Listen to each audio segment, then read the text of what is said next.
Bien, alors maintenant nous allons passer à la deuxième table ronde de cette soirée, innovation numérique.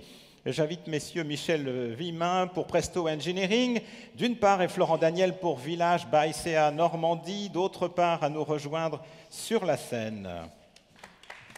Messieurs, bonsoir. Et vous avez même les micros, et nous aurons aussi quelques intervenants dans la salle. Côté salle. Oui.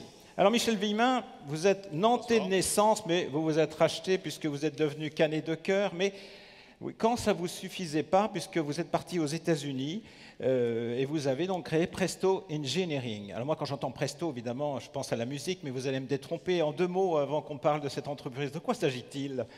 Alors, nous sommes prestataires de services dans la microélectronique, donc dans la technologie. Et en tant que prestataire de services, j'ai pensé, quand j'ai créé la société au départ, de choisir un nom qui exprimait la vélocité, la réactivité, et donc j'ai choisi Presto.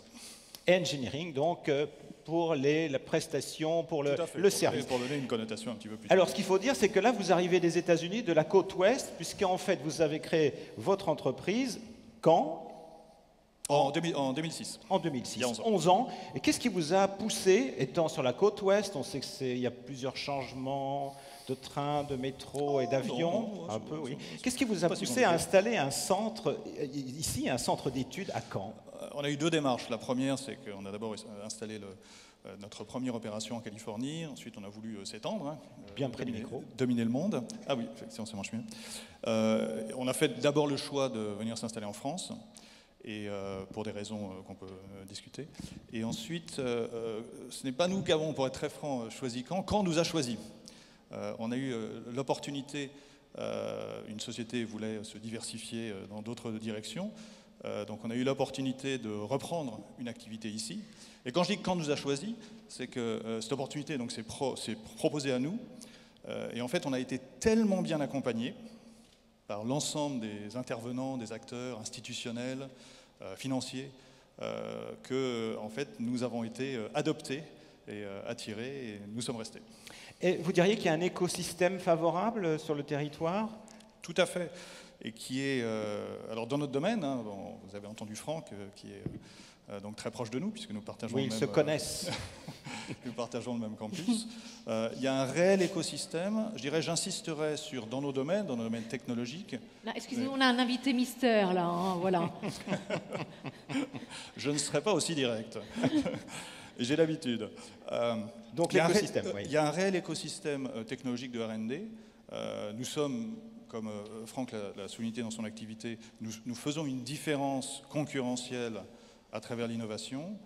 Et à Caen, il y a vraiment un tissu de recherche et de développement à travers l'université, l'ENSI Caen, l'université de Caen, le CNRS, mais également des laboratoires communs et, pour lesquels nous participons, des pôles de compétitivité qui sont très actifs et qui font vraiment une différence en termes d'écosystème, absolument. Alors, votre entreprise a donc un peu plus de 10 ans. À vos côtés, Florent Daniel, vous dirigez, donc vous êtes maire. Un maire de Village by CA Normandie. Alors vous êtes tout jeune puisque vous avez 18 mois d'existence. Alors parlez-moi de ce village un peu particulier. Alors le Village by CA Normandie, c'est une initiative du Crédit Agricole France. On a décidé de le déployer en Normandie en compagnie du pôle TES, d'Agrial, du Crédit Agricole Normandie bien évidemment, et de la Chambre régionale d'agriculture de Normandie. Notre but, c'est d'accompagner des startups dans le domaine de l'agriculture connectée grâce à un dispositif d'accélération qui s'appelle AgriUp. Alors, ce n'est pas le seul village. Il y a 17 villages, je crois, de tête, plus d'autres à venir. Alors, toujours la grande question, vous savez, le Normand dit « Pourquoi nous? Pourquoi Caen ?» Et pourquoi pas? Voilà, pourquoi pas? Mon homologue a pas mal répondu à la question. Déjà, il y a les pôles de compétitivité qui nous apportent une vraie expertise dans la gestion de projet. On a parlé de Valorial. Nous, on travaille avec le pôle TES qui nous permet vraiment d'apporter son expertise. On a des grands groupes comme Agrial, donc 21 000 salariés, des milliards de chiffres d'affaires. On a aussi la Chambre régionale d'agriculture qui nous apporte sa connaissance du domaine agricole. Et puis derrière, avec le Crédit Agricole Normandie, bien évidemment, on a la connaissance des éléments financiers des entreprises et ce genre de choses. Et sur quel projet travaillent les startups? Est-ce qu'il y a un dénominateur commun ou est-ce que ça peut être éclaté? Alors ça peut être tout à fait éclaté. On a une politique commune qui est bien sûr d'accueillir de l'agriculture connectée, notamment... Notamment, On devrait pas rire. on a un peu de robotique, donc on a des robots désherbants qui se baladent dans les champs tout seuls et qui sont capables de désherber plusieurs hectares chaque jour. On a aussi des entreprises un peu généralistes mais qui permettent d'apporter aux autres startups. Donc on a Soyuz ou Jean-Michel Panda par exemple, qui est un petit commerçant qui vend des t-shirts et des pulls personnalisés mais qui est un excellent communicant et qui du coup apporte sa brique digitale aux autres startups.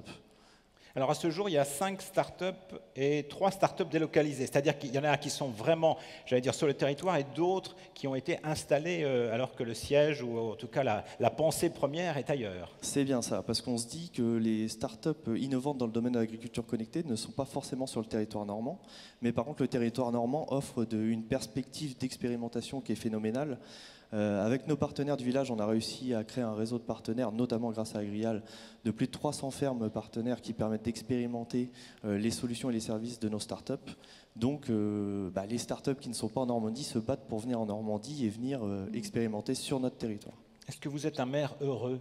Très heureux. Oh, il y en a un. Mais il a l'air, regardez. Oui, il est épanoui. Pose pas la question, ça se ouais. voit tout de suite. On va revenir avec nos 2 invités dans quelques instants, mais je crois que vous voulez faire parler quelqu'un Voilà, dans on la va salle. également, pour animer cette table ronde, on a parmi nous Thierry Leroux. Où est Thierry? Et voilà, Thierry qui est là. Quel prénom. Alors, n'est-ce pas, hein, Oh. puis en toute intégrité, neutralité. Alors, fondateur et PDG d'Eldim depuis 1991, installé à Hérouville-Saint-Clair, numéro 1 mondial pour les instruments de mesure optoélectroniques. Vous réalisez 90% de votre chiffre d'affaires à l'export.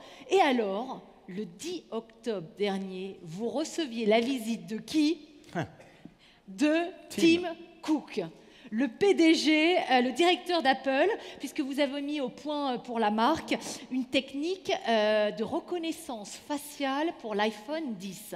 Alors là, il faut tout de suite nous expliquer, c'est le contexte de la rencontre, parce que j'imagine que le jour où vous avez dû recevoir l'appel téléphonique, vous avez dû vous pincer pour réaliser. Alors, comment ça s'est passé? Expliquez-nous quand et comment avez-vous été contacté par Apple?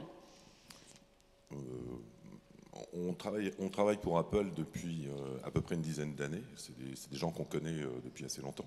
Ouais. Ce qui fait un petit peu la particularité de ce qui s'est passé cette année, c'est que alors qu'avant, tous les produits qu'on vendait à Apple, à d'autres entreprises comme Samsung, LG, etc., servaient pour faire des tests de temps en temps, je dirais, mesurer les qualités de téléviseurs ou de choses comme ça, Apple, dans le cadre de son projet iPhone 10, a eu besoin d'équipements pour mesurer des caractéristiques un peu spéciales de ce...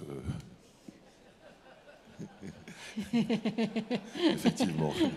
Non mais là, il y a une dispersion immédiate. Des caractéristiques un peu spéciales de composants qui sont mis en œuvre dans l'iPhone 10 pour le Face ID, donc la reconnaissance faciale.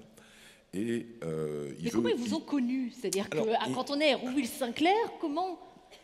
Alors ils nous connaissent parce qu'on est des spécialistes, on va dire, dans une toute petite niche de marché qui consiste à mesurer la lumière émise par n'importe quoi, un écran, une petite lampe, un petit bidule, un laser, en fonction de l'angle. Alors ça, on fait ça depuis 20 ans, on fait ça depuis la création de l'entreprise quasiment, puisque on vend dans le monde entier ce genre de composants depuis 1994. Et comme je venais de le dire, c'est des choses qui, en fin de compte, étaient utilisées, mais à l'échelle du laboratoire, à l'échelle du laboratoire de R&D ou des services d'ingénierie. Et Apple a eu besoin, pour le développement de son iPhone 10, de pouvoir tester chaque iPhone qui sort sur les chaînes de fabrication. Ce trimestre-là, il va y en avoir 27 millions qui vont sortir. Donc ça fait beaucoup. Pour un trimestre. Pour un trimestre, oui. Alors j'imagine que quand on reçoit Tim Cook, évidemment, on a une médiatisation aussi bien au niveau national qu'international. Ça a fait émerger de nouvelles perspectives, de nouveaux projets pour vous? Parce que là, ça a dû être un coup de projecteur sur votre entreprise. Oui, ça donne un coup de projecteur sur notre entreprise. Ça fait en sorte que tous les clients qu'on a depuis très longtemps nous voient d'une autre façon. C'est-à-dire que, je dirais que ça c'est sûr, ils savaient qu'on avait une technologie, ce qui était moins évident pour des gens comme Apple, et c'est des choses sur lesquelles ils nous ont testé, c'est qu'on avait une technologie, c'est pour ça qu'ils sont venus, on a développé quelque chose de spécial pour eux, mais ils voulaient aussi savoir si on était capable de fabriquer en grande série. Ouais. Et là, c'est... Vous avez tout de suite répondu oui. Oui, bien sûr, on a répondu oui. Le chemin n'a pas été facile. On a eu la chance de trouver sur le territoire normand et autour de Caen, je veux dire, des opérateurs de très grande qualité. Et je dois dire que c'est quelque chose dont on a parlé avec Tim Cook lors de sa visite. Ils ont été très très bluffés de la qualité des gens en Normandie. Je ne sais pas comment exprimer ça, mais c'était même pas pour dire oui, ok, on a bien travaillé ensemble, donc on va vous faire des petites félicitations, mais ils ont été vraiment très très très surpris. Voilà, par l'énergie collective. L'énergie collective, le fait qu'en l'espace de quelques mois, on est passé d'une production qui était une production tout à fait honorable de, on va dire, une cinquantaine de machines par an à peu près la même quantité par jour, ça les a complètement effarés. Est-ce que vous vous sentez aujourd'hui justement responsable vis-à-vis des autres startups locales? Parce que finalement, vous avez impulsé aussi une dynamique sur le secteur. Oui, effectivement. D'être un peu une locomotive. On peut, je ne sais pas si on peut prétendre qu'on va essayer d'être une locomotive. Ce qui est certain, c'est qu'il y a des dirigeants de start-up qui demandent de temps en temps comment vous faites pour exporter, comment vous faites ceci, comment vous faites cela. Évidemment, on les aide. Donc guide spirituel, intellectuel. Non, j'espère pas. Des choses plus simples. J'espère que par exemple, ça montre que par exemple, pouvoir se développer sur le territoire canet avec tout l'environnement, que ce soit l'environnement de la main-d'œuvre, des gens qu'on peut trouver, ou l'environnement intellectuel, l'université, l'environnement bancaire, l'environnement, la Normandie, le climat.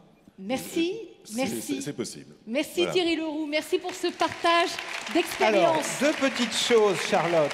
Oui. Je vais contrer Emmanuel Chonu. Je ne sais pas ce qui va m'arriver derrière, mais je le contre. Je pense que M. Leroux a une voix très timbrée de basse profonde, ce qui a échappé aux dessinateurs. On ne peut pas avoir tous les talents. Donc, il faut enlever le youpi et sortir, vous savez, des chants russes. Première chose. Deuxième chose, quand l'annonce a été faite de l'avenue Tim Cook à Caen, bon, moi j'étais dans la rédaction d'Europe 1 à ce moment-là, et personne n'a dit mais qu'est-ce qu'il va faire là-bas? Et je vous assure, ça m'a fait plaisir, parce qu'il y a des moments où on se dit qu'est-ce qu'ils vont sortir comme ânerie, nos chers Parisiens qui sont tous provinciaux à l'origine, vous le savez bien. Messieurs, je reviens vers vous. Michel Villemain, puisqu'on était un peu aux États-Unis avec Thierry Leroux, vous qui avez un vécu américain, est-ce que le territoire de Caen, ou plus largement la Normandie, évoque quelque chose sur la côte ouest des États-Unis? Alors, indirectement. La France, certainement. Donc, il y a clairement une reconnaissance et une visibilité accrue de la France, en particulier dans la technologie, aux États-Unis. Ça, c'est clair. Et en fait, ce qui touche, peut-être pour rebondir un petit peu sur ce qu'a dit M. Leroux, on a effectivement cette perception, et donc M. le maire en a parlé, du fait qu'il y a un petit peu une attitude normande. Précisez sur la l'attitude normande. Un certain conservatisme. Et c'est vrai qu'on peut dire que ça peut être paradoxal et incompatible avec la haute technologie, qui est beaucoup d'agilité, de rapidité, de réactivité, etc. Mais en fait, on aborde également des marchés qui privilégient la longévité et la continuité. L'automobile, Franck parlait de l'automobile. Quand on fait des composants pour l'automobile, on doit pouvoir les produire pour 20 ans. Les acheteurs sont très sensibles à la stabilité que peut apporter des équipes comme les équipes, par exemple, que dans notre cas, que nous avons à Caen, qui sont extrêmement stables. Il faut savoir durer. Et quand vous prenez la parole, quand vous êtes à San José, là, vous parlez tout de suite de Caen, du Calvados. Vous êtes un ambassadeur actif et efficace. Dites oui, sinon vous allez avoir des problèmes. On est concentrés là. Alors j'essaie surtout, Caen a énormément de qualité aux États-Unis. Il y a un tout petit problème, c'est que personne aux États-Unis ne sait prononcer le nom. C'est cran. Donc voilà, je fais beaucoup d'éducation. Quelle qualité, tiens justement? Vous dites, voilà, quand beaucoup de qualités, lesquelles? Alors, il y en a Vu de l'extérieur. Il y en a une qui est évidente dans notre domaine, qui est très spécifique, qui est la radiofréquence, c'est l'expertise. Donc il y a une réelle culture, expertise, radiofréquence, qui est un domaine extrêmement pointu et extrêmement spécifique, à Caen. Il y a des chercheurs renommés mondialement dans ce domaine-là. Et donc cette expertise est vraiment extrêmement appréciée et reconnue. Merci Michel Villemain. Florent Daniel, vous, le maire heureux de Village Baïséa Normandie, est-ce que ce village a vocation à rester un village ou est-ce qu'il peut devenir un gros bourg et grossir? Pour l'instant, c'est vrai qu'on va plutôt se concentrer sur ce qu'on sait faire, à savoir accompagner les startups, et en fonction des perspectives qui s'ouvriront à nous, on réfléchira à d'autres projets. Il y en a déjà d'autres sur le territoire de Caen-la-Mer notamment.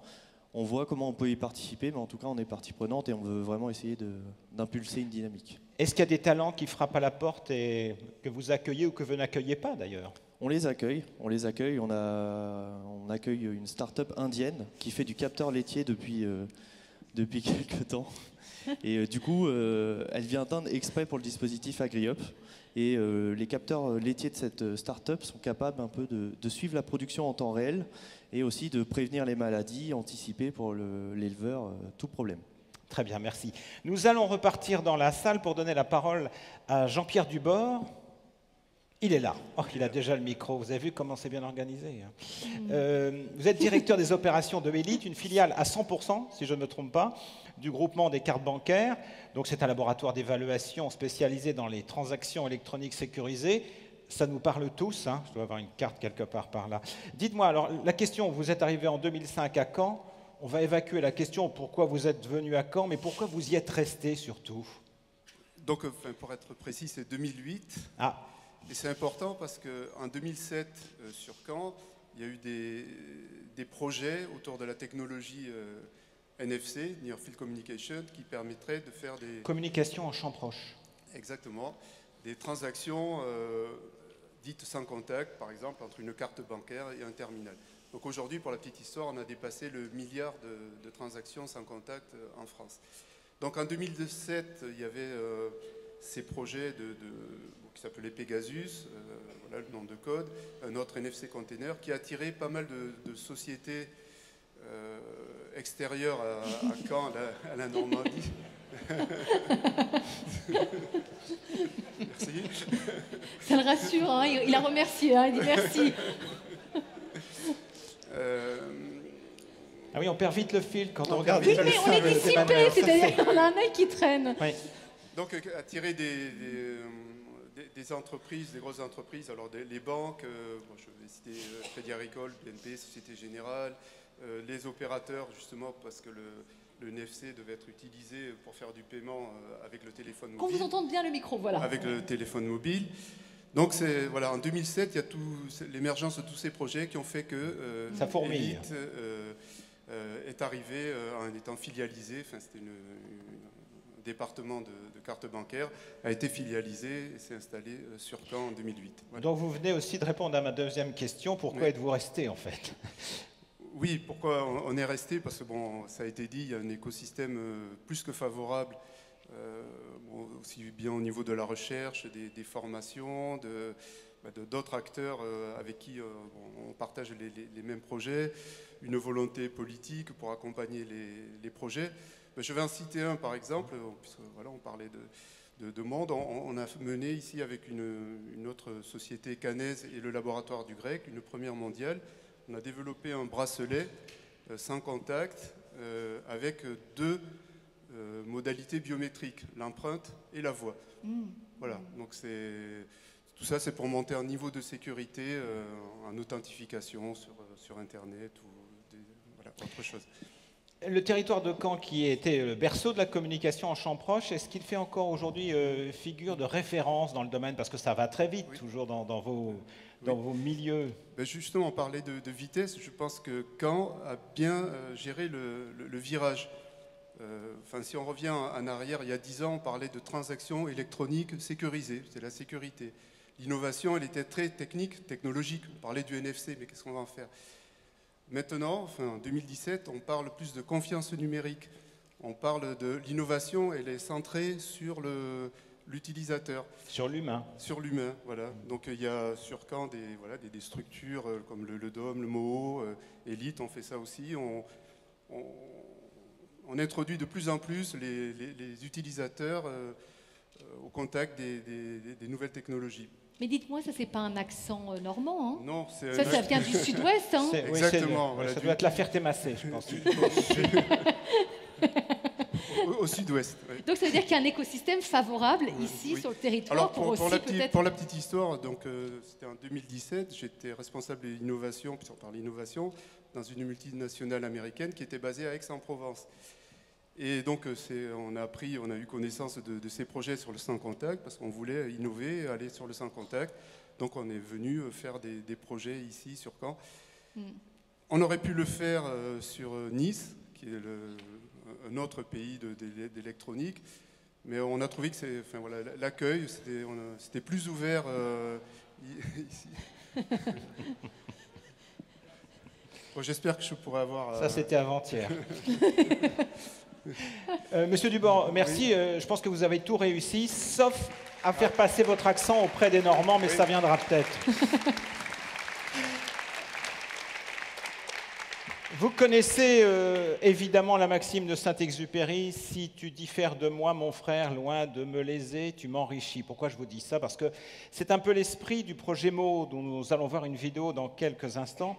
Alors Mo, c'est un lieu de 7500 m² soutenu par la région Normandie, quand la mer et de nombreux mécènes privés qui réunira début 2019 de manière pérenne et continue des populations venues vraiment du monde entier, des étudiants, des chercheurs, des start-upers, des salariés de grands groupes, etc. Et l'objectif commun, c'est pas rien, c'est collaborer et vivre ensemble pour inventer le monde de demain. Voilà un peu l'esprit. Voici la vidéo avec le témoignage d'un partenaire de ce projet, un partenaire qui n'est pas français.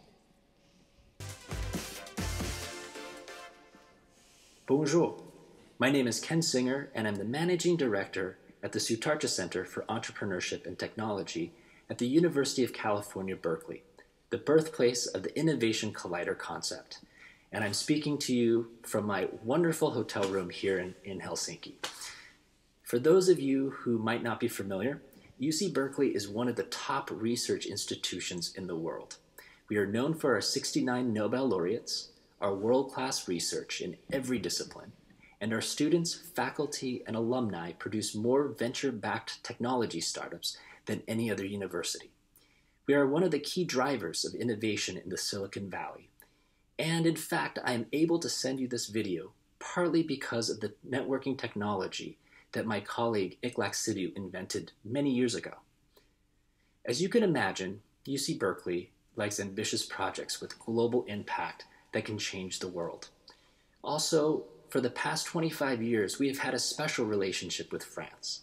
During a visit to our campus, your former president, François Mitterrand, announced the French Berkeley Fund to support collaborations between French and Berkeley academics. Also, for the past 3 years, we have been host to the Learn to Launch program that brings students from your great universities to the Silicon Valley to train as entrepreneurs. These are amongst the many reasons we are extremely enthusiastic about joining you in the MOHO initiative, the first innovation collider in Europe, located in Caen, Normandy. Every great initiative needs visionary leaders and a great team. And I am confident that you have such a leader in my friend and colleague, Olivier Contenat. I know that today you are all gathered at the Historical Memorial Museum. I wish I could join you, but I am set to speak at a conference in Helsinki. However, I am with you in spirit because, as you know, for us Americans, D-Day in Normandy holds special meaning to us. Given the current challenges in employment, climate change, government, finance, education, and society in general, a new D-Day of innovation and entrepreneurship is sorely needed. I believe Normandy can lead the world in facing those challenges, just like it did in 1944. So I hope to see you very soon in the city of Caen, in the MOHO, and I wish you a great day. Merci.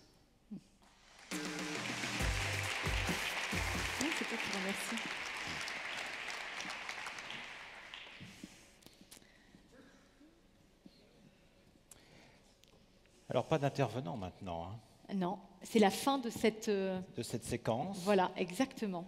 Donc, nous allons vous remercier. Vous avez été parfait. Je ne pense pas que vous ayez été caricaturé par Emmanuel. Un peu? Ah si, un jour je serai maire. Si, l'imagination est débordante. Je serai maire de Caen, hein. Trump, ah oui. Oh là là, mais ça passe tellement vite. Si, il y a matière. Oui, oui. Allez, on va passer des